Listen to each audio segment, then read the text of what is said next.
Tutasoma Danieli sura ya kwanza mstari wa kwanza hadi wa 21. Kabla hatujaenda kusoma hapo, nitaomba tu nieleze kwa kifupi tu historia ya hiki kitabu. Kwa kifupi tu nitaeleza kwa yale ambayo nimejifunza, historia kidogo niliyoipata kwa habari ya kitabu hiki cha Danieli. Kwa kama utapata swali unaweza ukaliandika, baadaye tutapata majibu.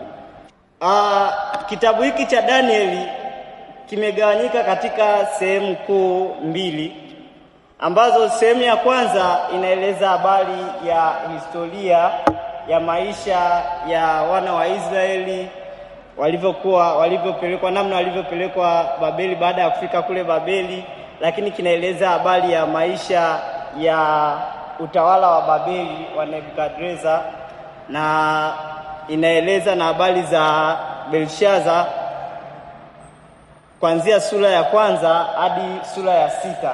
Hapo ndo tunapata habari za historia za utawala ule wa Babeli katika kipindi cha wana wa Israeli. Na sehemu ya pili ni kuanzia sura ya 7 hadi 12 kwa habari ya maono ya Danieli kwa siku za mwisho. Bwana Yesu asifiwe.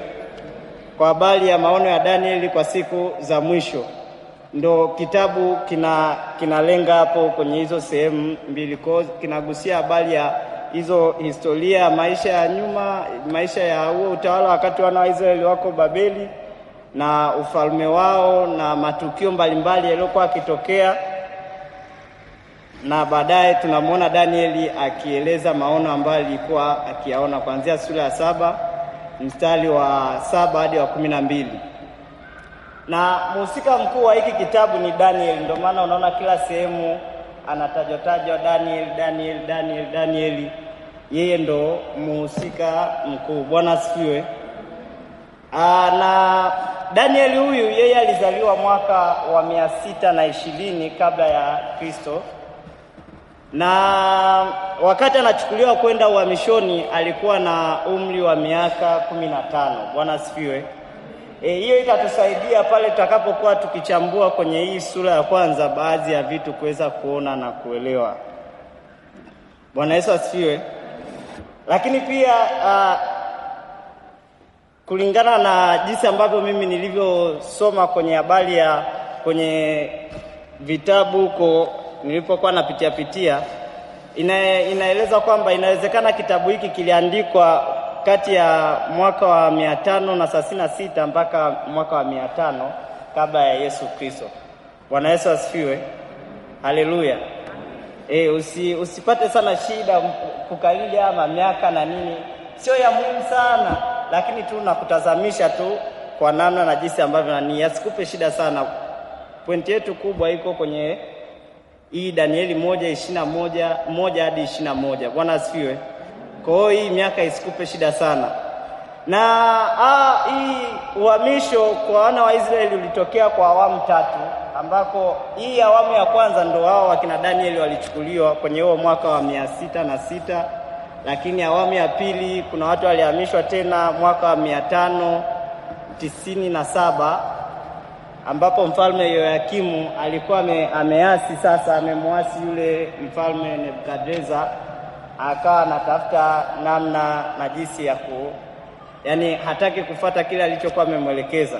Lakini mara ya mwisho kabisa wana wa Israeli walikuja kusambaratishwa kabisa kwenye mwaka wa 586. Bwana asifiwe. Haleluya. Kwa hiyo kwa kifupi hivyo naweza nikaeleza habari ya hiki kitabu. Katika hiki kitabu cha Danieli kuna mambo ambayo natamani twende tukajifunze. Yako mambo mengi sana ya kujifunza kwenye hiki kitabu cha Danieli, lakini leo nataka tukajifunze mambo 5 ambayo tunayaona kwenye hiki kitabu cha Danieli. Jambo la kwanza ambalo nataka tukajifunze ni kwamba Mungu ndiye huamua nani awe kiongozi hata kama hamchi yeye. Bwana asifiwe. Mungu ndiye huamua nani awe kiongozi hata kama hamchi yeye. Hapo utaandika kwenye Danieli 1 mstari wa kwanza hadi wa 2. Na utaandika Danieli 4 mstari wa Danieli 4 mstari wa 32. Bwana Yesu asifiwe. Mungu ndiye anayeamua. Ukisoma kwenye hiki kitabu cha Danieli anasema katika mwaka wa 3 wa kumiliki kwake Yehoyakimu mfalme wa Yuda, Nebukadreza mfalme wa Babeli alikwenda Yerusalemu akauhusuru. Sasa Mungu anaamuaje? Tunaona kama Mungu aliamua katika eneo hili. Ukisoma mstari wa 2 anasema Bwana akamtia Yehoyakimu mfalme wa Yuda katika mkono wake pamoja na baadhi ya vyombo vya nyumba ya Mungu, naye akavichukua mpaka nchi ya Shinari, mpaka nyumba ya Mungu wake, akaviingiza vile vyombo katika nyumba ya hazina ya Mungu wake. Bwana Yesu asifiwe. Haleluya. Kwa maana nyingine, kama Mungu asingemtia Yehoyakimu mikononi mwa Nebukadreza hata kama alikuwa na nguvu kiasi gani asingeweza kumkamata nani? Yehoyakimu, wala asingeweza kuhusuru ule mji wa Yerusalemu. Bwana asifiwe. Kwa hiyo tunamuona Mungu yeye ndiye anayeamuru nani awe mtawala, nani awe na nguvu, nani awe na mamlaka, nani awe na uweza. Bwana asifiwe. Haleluya. Kwa hiyo kuna wakati unaweza ukao unajaribu kushindana au kupingana na vitu ambavyo unaona kabisa sio sahihi kabisa. Bwana asifiwe. Haleluya. Unaweza kuwa unajaribu kupingana kabisa na vitu unavyoona kabisa sio sahihi, lakini huwezi jua kwa nini Mungu ameviruhusu hivyo vitu viwe hivyo. Bwana Yesu asifiwe. Haleluya. Huwezi jua kwa nini Mungu ameruhusu hivyo vitu viwe namna hiyo. Na ili uone kama Mungu aliruhusu, ukiangalia huku mbele Belshaza alipojaribu kuvitumia vile vyombo vya hekalu, alipojaribu kuvitumia kwa ajili ya kilevi na nini, Mungu alimpiga. Bwana asifiwe. Kwa maana nyingine, Nebukadreza alikuwa hana uwezo wala mamlaka ya kuingia kwenye hekalu la Mungu kama Mungu hajamruhusu kuvigusa vile vyombo vya hekalu. Kama Mungu angekuwa hataki, angeweza kumpiga. Haleluya. Wakati anaenda kuvichukua vile vyombo angeweza kufanyaje? Kumpiga. Kwa hiyo Mungu ndiye anayeamuru na ndiye anayeweza kusema nani awe kiongozi. Bwana asifiwe. Nani asimame mahali hapo. Bwana asifiwe. Haleluya. Kwa hiyo ni vizuri sana kumsihi sana Mungu na kutaka kujua nini mapenzi yake katika kila jambo. Haleluya. Bwana Yesu asifiwe. Kwa hiyo tunaona hapa Mungu alimruhusu Nebukadreza, na hii ilikuwa ni imetabiriwa kwamba itakuwa hivyo baada ya wana wa Israeli kufanyaje? Kuasi. Haleluya. Baada ya wana wa Israeli kuasi, Mungu alisema watapelekwa uhamishoni. Haleluya. Bwana Yesu asifiwe. Kwa hiyo ili Mungu aweze kulitimiza kusudi lake, lazima atafute mtu atakayekuwa sababu ya kulitimiza hilo kusudi. Lazima awe sababu ya kulitimiza yale mapenzi yake. Bwana Yesu asifiwe. Kwa hiyo ndio tunamuona hapa Nebukadreza ambaye alitumiwa na Mungu kwa ajili ya kuyatimiza yale mapenzi yake ambayo Mungu alikuwa anayataka. Akawa amemuinua na kumpa nguvu na uweza. Ukisoma mstari wa 32 sura ya 4, 32 sura ya 4 ndio utaelewa kwamba huyu alikuwa ameinuliwa na Mungu, ni Mungu alikuwa amemuinua. Neno la Mungu linasema mstari wa 32,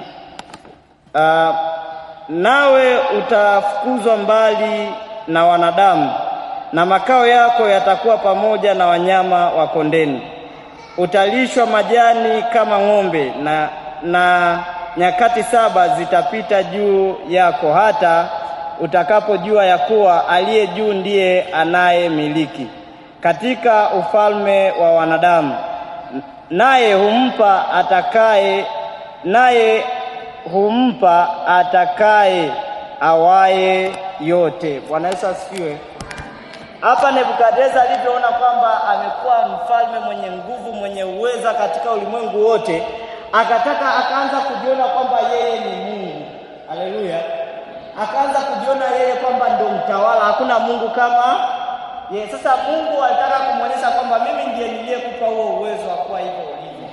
Kwa hiyo kwa sababu hiyo umejitukuza na kujiinua, nitakuonyesha kama mimi ni nani? ni Mungu. Mpaka hapo utakapotambua ya kwamba mimi Mungu ndiye peke yangu ninayemiliki na kutawala. Haleluya. Kwa wakati mwingine unaweza ukashangaa ukaona kuna mambo uyaelewe, unasema mbona kama Mungu haoni, mbona kama tunaweza tukaangalia kwenye hali hata ya nchi inavyoendelea, unaweza kusema mbona Mungu kama haoni, kama haelewi, watumishi wake wanateswa, wanaonewa, wanafanywa nini, lakini mbona kama Mungu amenyamaza, amekaa kimya, haelewi, haoni. Bwana asifiwe. Wewe hauna haja ya kuogopa wala kutishika, kwa sababu Mungu yeye anaona na anajua kila kitu. Haleluya. Anaona na anaelewa kila kitu. Na wala usijaribu kushindana na mapenzi ya Mungu. Haleluya.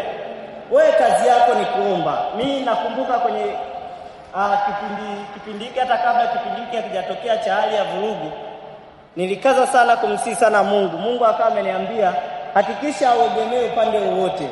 Haleluya. Wewe kazi yako pambana kwenye kuomba mapenzi yangu yafanyeje?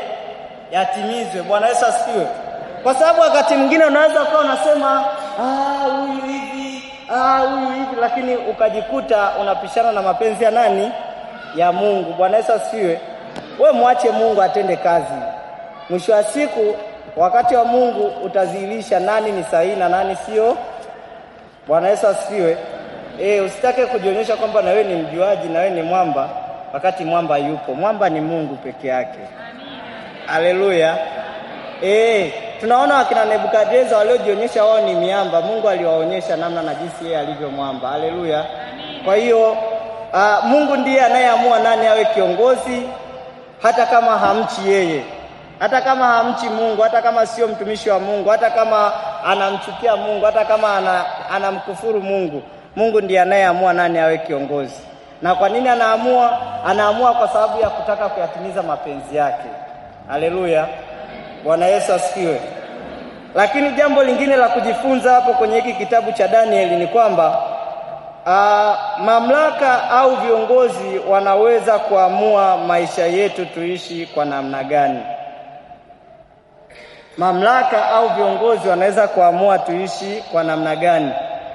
Ukisoma kwenye mstari wa 3 hadi wa 5, neno la Mungu linasema, mfalme akamwambia Ashpenazi mkuu wa matowashi wake awalete baadhi ya wana wa Israeli wa uzao wa kifalme na wa uzao wa kiungwana, vijana wasio na mawaa, wazuri wa uso, wajuzi wa hekima, werevu kwa sababu ya maarifa yao, wenye kufahamu elimu, watakaoweza kusimama katika jumba la mfalme. Tena aliwaambia awafundishe elimu ya Wakaldayo na lugha yao. Bwana Yesu asifiwe. Unaona hapa ni kwa jinsi gani ambavyo mfalme aliamua hawa vijana waishi maisha namna gani. Kwani walikuwa wamemwambia wanataka kuishi hivyo? Bwana asifiwe. Hawakuwa wamemwambia hivyo, lakini aliweza kuwaambia waishi maisha ya namna gani. Lakini unaotakiwa kujua katika hayo maamuzi ambayo unaamuliwa kuishi humo ndani yake kuna mapenzi ya Mungu. Haleluya. Humo ndani yake kuna namna Mungu anakutaka wewe uyatimize mapenzi yake. Humo ndani yake kuna namna Mungu anataka niyafanye mapenzi yake na niyatimize mapenzi yake. Bwana asifiwe. Kwa hiyo usione shida au usione kwamba kwa nini huyu anipelekeshe hivi, labda ni kazini kwako, ofisini kwako. Unamwona mkuu wako, kiongozi wako, unasema kwa nini mimi anipelekeshe hivi? Afu na mimi nimeokoka kabisa, kwa nini anipelekeshe hivi? Hapana. Bwana asifiwe. Humo ndani katika hiyo hali ya kuona unapangiwa namna na jinsi ya kuenenda hapo kazini kwako, kwenye biashara yako, kwenye jamii unayoishi, katika mazingira hayo Mungu anataka wewe uweze kuyatimiza mapenzi yake. Bwana Yesu asifiwe. Kwa kuwa hao viongozi wanao uwezo wa kuamua namna gani ya maisha yako yawe. Bwana asifiwe. Kwa katika mazingira hayo tunaona kwamba pamoja na kwamba wakina Danieli walikuwa ni watu wa Mungu, wanamwamini Mungu, lakini bado wao walichaguliwa waende kuishi maisha ambao hata walikuwa hawajataka kuyaishi. Haleluya. Mfalme akaamua waishi hivyo. Bwana Yesu asifiwe. Pia tunaweza kujifunza kitu kingine kwamba Kubadilishiwa jina hakubadilishi hatima yako. Kubadilishwa jina hakubadilishi hatima yako au kusudi lako. Bwana asifiwe. Unaweza kaisoma kwenye Danieli 1:6 na 7. Tunaona pale wakina Danieli walipobadilishiwa majina yao. Danieli aliyekuwa anaitwa Danieli akaitwa Belteshaza. Bwana asifiwe. Kwa hiyo unaona kwamba lakini pamoja na kwamba majina yao yamebadilishwa, hatima zao hazijafanyaje? Hazijabadilika. Bwana asifiwe. Hiyo inakupa funzo nini? Hata wewe ukiwa labda kwenye mambo yako, kwenye maisha yako, kwenye shughuli yako, usije ukababaishwa na watu wanao kubadilisha majina kwa kutaka kwao. Haleluya. Yaani watu wasikusumbue, yaani akikubadilisha jina kwa kutaka kwake isikuumize wala isikufanye kwamba kuona wewe tayari umepoteza kila kitu. Hapana. Bwana Yesu asifiwe. Haleluya. Unaweza ukakuta kwenye mazingira yako unaanza kuitwa mpumbavu, unaanza kuitwa mshenzi, unaanza kuitwa muhuni. Lakini ukiangalia kwa uhalisia wewe sio hivyo ulivyo. Bwana Yesu asifiwe. Haleluya. Au unajipenda au unajiona au una kiburi. Kwa sababu tu amekuona kuna namna fulani ya maisha yako unayaishi, anaanza kwa namna yoyote ile ya kubadilishiwa jina isikufanye kuona kwamba wewe umeharibikiwa. Kubadilishiwa jina hakuwezi kuondoa hatima yako. Hakuwezi kubadilisha hatima yako. Yaani wewe kama ulizaliwa uwe rais, wakikubadilishia jina haina maana kwamba hautakuwa rais. Bwana Yesu asifiwe. Wakikubadilishia jina haina maana kwamba wewe hautofikia hilo kusudi. Na tunaona hapa kina Danieli pamoja na kwamba walibadilishiwa majina yao, lakini bado waliendelea kujua wao ni wakina nani na wanatakiwa kufanya nini na wameletwa duniani kufanya nini. Kwa hapo kinachotakiwa wewe ni kujitambua na kujielewa wewe ni nani, unatakiwa kufanya nini na umekuja duniani kufanya nini. Na kwa nini uko hapo ulipo? Kwa nini uko hapo kwenye hiyo biashara? Kwa nini uko hapo ofisini kwako?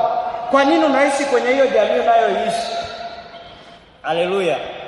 Bwana Yesu asifiwe.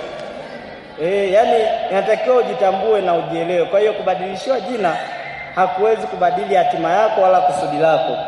Lakini jambo lingine ambalo nataka tujifunze hapa ni kwamba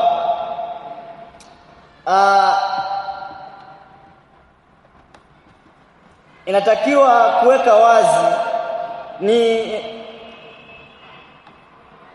kuweka wazi imani yako na msimamo wako mbele ya wakuu wako au rafiki zako. Inatakiwa kuweka wazi imani yako na msimamo wako mbele ya wakuu wako, viongozi wako na rafiki zako. Sasa hii itakusaidia pale ambapo kiongozi anakuambia namna na jinsi ya wewe kuishi. Itakusaidia kujua wewe imani yako, hata kama anaamua hiki kitu anajua kabisa kwa imani yako hiki kitu hakiwezi kika-apply, na msimamo ulionao hiki kitu hakiwezi kikafanya kazi.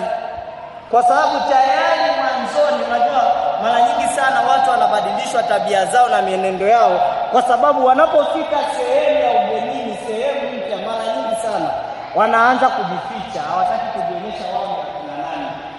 Kama ameokoka, yani hataki kuonyesha kama ameokoka hata kidogo. Hata kama ana nyimbo kwenye simu za nyimbo za dini, hataki hata kuzipiga.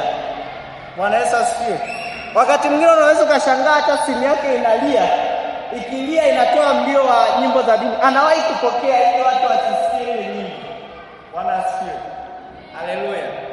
Hiyo unapofanya hivyo unajiua mapema. Yaani ukifanya hivyo, yani ukijificha imani yako, ukiificha imani yako tayari umeiua. Kwa sababu utakapoificha imani yako, wataanza kukuonyesha imani yao. Sasa utakapojaribu tayari wameshakuonyesha imani yao na wewe hujawaambia imani yako ni ipi. Utakapotaka kuidhihirisha imani yako kwao wakati wao tayari wameshakuonyesha imani yao, itakuwa ngumu sana. Watakwambia wewe, sisi tunakujua mbona sio hivyo? Umeanza lini? Umeanza lini wewe kusali? Bwana asifiwe. Umeanza lini kusali? Kwa hiyo inatakiwa kuonyesha. Tunaona hapa kina Danieli kwenye hii sura ya kwanza mstari wa 8 na wa 9. Tunamuona hapa Danieli anaonyesha imani yake na msimamo wake. Anasema mkuu wa matoashi akamwambia, mstari wa 8 anasema, lakini Danieli aliazimu moyoni mwake ya kuwa hatajitia unajisi kwa chakula cha mfalme wala kwa divai aliyokunywa. Basi akamwomba yule mkuu wa matoashi ampe ruhusa asijitie unajisi. Utasoma na mstari wa 9. Akamwomba asijitie. Hapo tunaona ni mara ya kwanza chakula kimeletwa. Sasa wewe kwa mara ya kwanza chakula kimeletwa, ukasema Mungu ananiona. Hebu ngoja tu leo. Acha tu leo nile tu, haina shida. Mungu ananiona. Unakula. Umeshakula siku ya kwanza, afu umekula siku ya pili, umekula siku ya tatu, nafsi yako inazidi kukuhukumu ndani. Inakwambia unachofanya sio sahihi. Unachofanya hiki chakula, wewe utaki kunywa pombe, wewe utaki kula hiki chakula. Nafsi yako sasa unatafuta njia ya kumwambia yule atakayekuletea chakula. Unafikiri atakuamini kweli, atakuelewa? Pale utakapoenda kumwambia Bwana, imani yangu inaruhusu mimi kunywa pombe, atakwambia wewe, hii siku ngapi unakunywa pombe? Bwana Yesu asifiwe. Kwa hiyo ni muhimu sana kuitambulisha imani yako pale unapokutana na mazingira mapya au mazingira yote yanayotaka kuiharibu imani yako. Aidha kwa wakuu wako, viongozi wako, au hata rafiki zako. Na ndio maana unaona unaweza mfuatilia mtoto wako kwa mara ya kwanza akienda shule, chuo, kama ni shule boarding, anaporudi jaribu kuangalia tabia zake na mwenendo wake alivyotoka na alivyorudi yukoje. Mara nyingi sana wengi wanaharibika kwa sababu akifika kule anakutana na rafiki zake ambao wana imani tofauti na yeye, wana misimamo tofauti na yeye. Alafu bahati mbaya yeye anashindwa kuionyesha imani yake na msimamo wake. Kwa hiyo anaogopa kuambia rafiki zake kwamba mimi Jumapili lazima niende kanisani, mimi lazima nisome nini, mimi lazima niende ibadani, mimi siendaji disco. Anashindwa. Kwa anakuwa tu yuko wanasema neutral, yuko katikati, yani haeleweki. Akiambiwa twende huko anaenda, akiambiwa twende huko anaenda, hasemi hapana. Akisikia wenzake wanatukana na yeye kidogo anaanza kutukana mara 2 mara 3.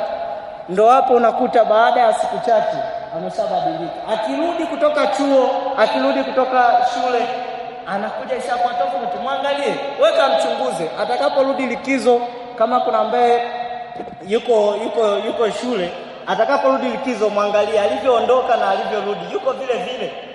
Kama amebadilika, ujue kwamba alishindwa kuidhinisha imani yake mapema kwa rafiki zake. Kwa hiyo rafiki zake wakamuonyesha imani yao na msimamo wao, wakamkabidhi, wakaanza kumuongoza. Na yeye akaishi humo, mwisho wa siku ameshakuwa humo na yeye. Bwana Yesu asifiwe. Kwa hiyo ni muhimu sana. Danieli hapa alijua kabisa kwamba nikichelewa kutoa msimamo wa imani yangu, kumwambia imani yangu ni nini, tumeisha. Bwana asifiwe. Na tunaona kabisa Mungu ni mwaminifu. Ukifanya hivyo, yeye analisimamia jambo hilo kwa sababu anajua huyu ni mtoto wangu, huyu ni mwanangu. Kuna mazingira mengine yanaweza kuwa ni magumu. Nakumbuka mimi mara ya kwanza kuna kampuni moja niliwahi kufanya nayo kazi. Ile kampuni wanafanya kazi, ilikuwa ni kiwandani, wanafanya kazi mpaka Jumapili. Alafu sasa mimi wameniweka pale niwe kama kiongozi msaidizi. Sasa ikawa inalazimika kwamba viongozi wanakuwa wanazamu mpaka Jumapili kuingia kazini. Sasa mimi nilipofika pale nilichunguza taratibu zao. Nilivyogundua hivyo mapema sana, nikawaeleza mimi Jumapili sitaingia zamu, nitakuwa naenda kanisani Jumapili. Hebu imagine, mwezi haujaisha, sijaaminiwa kwamba tayari wewe tunaweza kufanya na wewe kazi. Sasa nimekuona unatufaa, ule muda wa uangalizi haujaisha, maana ilikuwa ni miezi mitatu. Yaani kwenye hicho kipindi cha mwanzoni nikaambia mimi Jumapili kwa kweli siwezi kuingia zamu, naenda kanisani. Sasa ile kitu wakahisi labda kama ni huyo kaongea tu, bado hajapata unono wa hela. Maana ukiingia Jumapili, hiyo ni wanasema overtime. kiingia Jumapili ni overtime, lakini mimi nikasema hiyo overtime mimi siitaki. Kwa hiyo tukaendelea. Baada ya siku wakaniambia bwana, sasa unatakiwa uingie Jumapili. Nikaambia mimi nishapoleza, mimi Jumapili ninaenda kanisani, kwa hiyo siwezi kuja. Kwa hiyo atafute mtu mwingine aingie hiyo zamu badala yangu. Bwana Yesu asifiwe. Haikuletea shida kwa sababu ilikuwa tayari mwanzoni kabisa nishadhihirisha imani yangu na msimamo wangu. Bwana Yesu asifiwe. Amen. Kwa sababu kisheria, kitaratibu, mtu anatakiwa awe na uhuru wa kumwabudu Mungu kwa imani yake na kwa wakati ambao dini zimepanga muda wa ibada. Bwana asifiwe. Yaani usiogope kumweleza, ila kama unaogopa kupoteza kazi, acha, usimwambie na utajikuta unakosa vipindi na nini. Naelewa kuna sehemu za emergency, inaweza katokea emergency na nini, usije kaleta kiburi ukasema sasa mimi Jumapili na nini. Kuna baadhi ya emergency zinaweza zikatokea zikakukuta ambapo unatakiwa mpaka na Jumapili ufanyeje, uingie. Bwana Yesu asifiwe. Lakini isiwe ndo tabia yako, ndo maisha yako, unakosa tayari ibada. Bwana Yesu asifiwe. Kwa hiyo ni muhimu sana kuonyesha imani yako na msimamo wako mbele ya wakuu wako au viongozi wako. Tunaona hapa kina Daniel wanatuonyesha namna gani walivyoonyesha msimamo wao na imani yao kwa kutokubali kula chakula. Unajua hapa tukieleza hii sio ugali dagaa wala wali sijui samaki hizi. Yaani chakula kinatoka kwa mfalme, maana yake ni chakula kilichonona, vinono. Alafu unavikataa, unaenda kula mtama na maji. Sio kitu rahisi. Unajua tukiwa tunazisoma hizi habari kwenye hii tunaweza tukaona kama ni kitu rahisi. Lakini pia kumbuka hawa walikuwa ni vijana wadogo sana. Ili ujue kwamba imani yao ilikuwa iko vizuri. Walikuwa vijana wadogo sana, miaka 15 hapa tunaambiwa. Maana walichukuliwa wakiwa na miaka 15 Danieli. Wenzake hatujaambiwa, lakini Danieli alikuwa na 15. Kama alikuwa na 15 maana yake na hawa ilikuwa ni hiyo lika. 15, 16, 17, 18. Bado wakaonyesha msimamo wao. Bwana Yesu asifiwe. Haleluya. Kwa hiyo tunaweza kuona ni kwa namna gani na kwa jinsi gani tukithamini imani tulionayo, Mungu anaingilia kati. Usiogope kutoa msimamo wa imani yako kwamba wewe unamwamini Yesu Kristo. Ukikutana na mpendwa kazini au mtaani wapi, mwambie Bwana Yesu asifiwe. Onyesha msimamo wako. Wewe ni nani? Wakati mwingine ili wakujue kama umeokoka, ukiwa kwenye zile kazi zako unaanza kumwomba Mungu, omba kwa sauti ya kusikia. Yaani wale wanaokuzunguka wakusikie kwamba Baba, ninakushukuru kwa ajili ya kazi hii, naomba unitangulie hii kazi nifanikishe kwa viwango vinavyotakiwa. Ili wajue kweli umeokoka. Yaani usifiche. Hata kama uwezo kaambia mimi nimeokoka, basi hata kwa namna ya kutenda kwako na kuenenda kwako wajue kweli wewe umeokoka. Hiyo itakusaidia baadaye watakapotaka kukuamlia namna na jinsi ya kuishi kuweza kuwashinda.